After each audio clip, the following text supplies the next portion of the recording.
అందరికీ స్వాగతం. ఈరోజు మనం ఒక ముఖ్యమైన చట్టం గురించి కొంచెం లోతుగా మాట్లాడుకుందాం.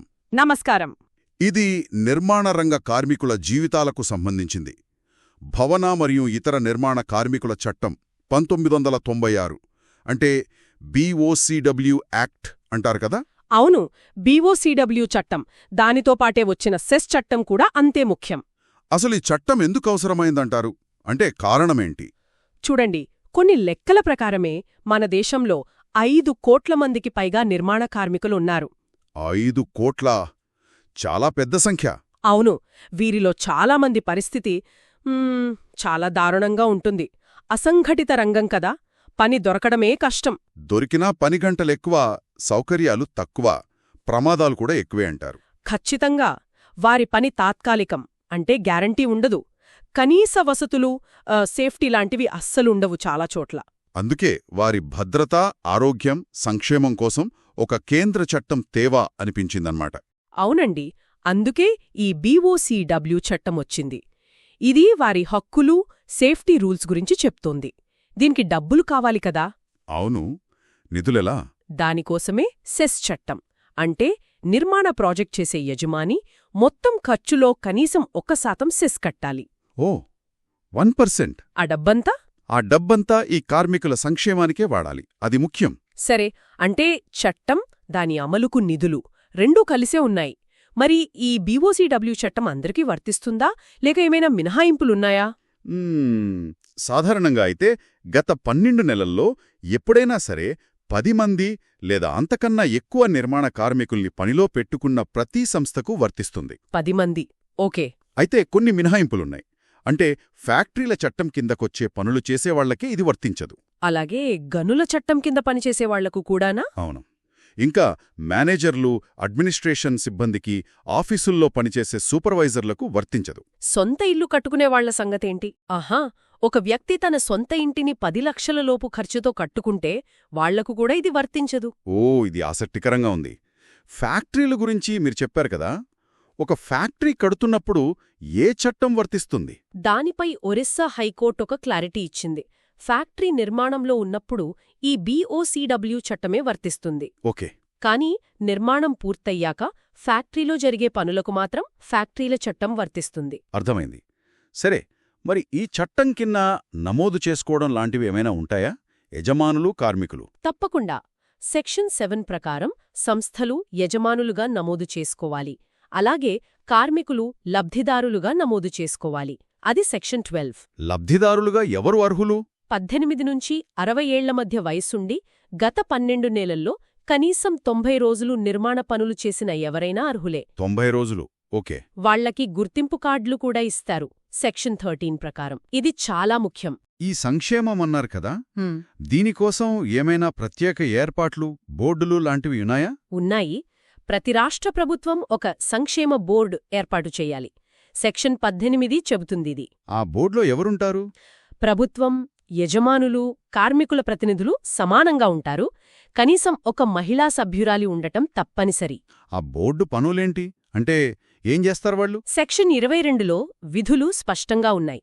ముఖ్యంగా ప్రమాదం జరిగినప్పుడు వెంటనే సహాయమందించడం. ఓకే. 60 ఏళ్లు దాటిన వారికి పెన్షనివ్వడం, ఇల్లు కట్టుకోవడానికి లోన్లు, గ్రూప్ ఇన్సూరెన్స్ ప్రీమియం కట్టడం, పిల్లల చదువులకు పిల్లల చదువుకు ఆర్థిక సహాయం, పెద్ద రోగాలొస్తే వైద్య ఖర్చులు, మహిళా కార్మికులకు ప్రసూతి ప్రయోజనాలు, ఇవన్నీ బోర్డు చూసుకోవాలి. వీటికి నిధులు? మళ్ళీ అదే ప్రశ్న. ప్రధానంగా సెస్ ద్వారానే వస్తాయి.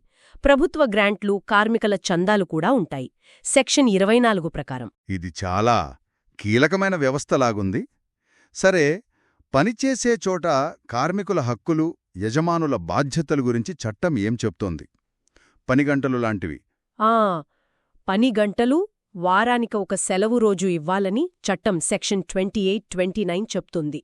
ఓవర్ టైం చేయిస్తే సాధారణ జీతం కన్నా రెట్టింపు ఇవ్వాలి. రెట్టింపు, ఓకే. మరి యజమానులు కల్పించాల్సిన వసతులు? అవి చాలా ఉన్నాయి. తప్పనిసరిగా మంచినీళ్లు సెక్షన్ 32, టాయిలెట్లు సెక్షన్ 33 ఏర్పాటు చెయ్యాలి. వసతి? అవును. సైటుకు దగ్గరలో కార్మికులకు ఉచితంగా తాత్కాలిక వసతి సెక్షన్ 34 కల్పించాలి.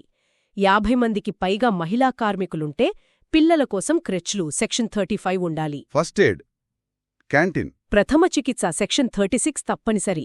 250 మంది కన్నా ఎక్కువ కార్మికులుంటే క్యాంటీన్ సెక్షన్ 37 కూడా ఏర్పాటు చేయాలి. ఇవన్నీ బేసిక్స్. వసతులే కాదు, భద్రత కూడా చాలా ముఖ్యం కదా నిర్మాణ రంగంలో. ఖచ్చితంగా. అందుకే 500 మంది లేదా అంతకన్నా ఎక్కువ కార్మికులున్న చోట సేఫ్టీ కమిటీ, ఒక సేఫ్టీ ఆఫీసర్ తప్పనిసరిగా ఉండాలి. సెక్షన్ 38. ప్రమాదాలు జరిగితే ఏదైనా పెద్ద ప్రమాదం అంటే మరణం లేదా 48 గంటల కన్నా ఎక్కువ పని చేయలేనంత గాయమైతే వెంటనే అధికారులకు రిపోర్ట్ చెయ్యాలి. సెక్షన్ 39. ప్రభుత్వం కూడా సేఫ్టీ కోసం ఇంకా వివరంగా రూల్స్ పెట్టొచ్చు. సెక్షన్ 40. ఇన్ని నియమాలు, బోర్డులు, బాధ్యతలున్నాయి. కానీ అసలు అమలు ఎలా ఉంది? ఏమైనా చట్టపరమైన సవాళ్లు ఎదురయ్యాయా? అదొక పెద్ద ప్రశ్న. సుప్రీంకోర్టు ఈ చట్టం రాజ్యాంగబద్ధమే అని చెప్పింది. ఆర్టికల్ 21 అంటే గౌరవంగా జీవించే హక్కుతో దీన్ని ముడిపెట్టింది. అది మంచి విషయమే. కానీ ఆచరణలో అంటే క్షేత్రస్థాయిలో అమలు తీరు చాలా నిరాశగా ఉందని కోర్టులే చెప్పాయి. ఎన్సీసీఎల్ కేసులాంటి వాటిలో ఇది బయటపడింది. అంటే ఏ విషయాల్లో సమస్యలున్నాయి? బోర్డ్ల ఏర్పాటు చాలా ఆలస్యమవడం, వసూలైన వేల కోట్ల సెస్ డబ్బులు సరిగ్గా కార్మికుల కోసం వాడకపోవడం, కార్మికుల నమోదు చాలా చాలా తక్కువగా ఉండటం, ఇవన్నీ పెద్ద సమస్యలు. ఓ, అంటే చట్టం ఉంది, కానీ దాని ఫలాలు సరిగా అందడం లేదన్నమాట. మరి నియమాలు పాటించకపోతే ఏమైనా శిక్షలో జరిమానాలు ఉన్నాయా? ఉన్నాయి. సేఫ్టీ రూల్స్ పాటించకపోయినా సెక్షన్ 47, తనిఖీలు చేసే అధికారులను అడ్డుకున్నా సెక్షన్ 49, ప్రమాదాల గురించి చెప్పకపోయినా సెక్షన్ 50. వీకన్నిటికీ జరిమానాలు, కొన్నిసార్లు జైలు శిక్ష కూడా ఉంది. కంపెనీలు తప్పు చేస్తే? కంపెనీ తప్పు చేస్తే ఆ తప్పు జరిగినప్పుడు దానికి బాధ్యులైన మేనేజర్లు, డైరెక్టర్లు కూడా శిక్షార్హులే. సెక్షన్ 53. మొత్తం మీద చూస్తే ఈ BOW చట్టం, సెస్ చట్టం రెండూ కలిసి కార్మికుల కోసం ఒక మంచి ఫ్రేమ్వర్క్నైతే ఇచ్చాయి. అవును. రిజిస్ట్రేషన్, వెల్ఫేర్ బోర్డులు, కనీస వసతులు, భద్రతా నియమాలు ఇవన్నీ కీలకమైన అంశాలు. కాగితంపై అంతా బాగానే ఉందే, కానీ మీరు చెప్పినట్టు క్షేత్రస్థాయిలో దాని పూర్తి ఫలితాలు రావాలంటే అమలు సరిగా జరగాలి. నిజమే. ఆ వసూలైన నిధులు నిజంగా కార్మికుల జీవితాల్లో ఏదైనా మార్పు తేగలిగాయా లేదా అన్నది ముఖ్యం. అవును. ఈ చట్టం అందించే రక్షణలు, నిర్మాణ రంగంలో ఉండే అనిశ్చితిని, కార్మికుల దుర్భర పరిస్థితులను ఎంతవరకు మార్చగలుగుతున్నాయి? అసలు విజయవంతమైన అమలు అంటే ఎలా ఉంటుంది? ఇది ఆలోచించాల్సిన విషయం. దీంతో ఈరోజుకు ముగిద్దాం.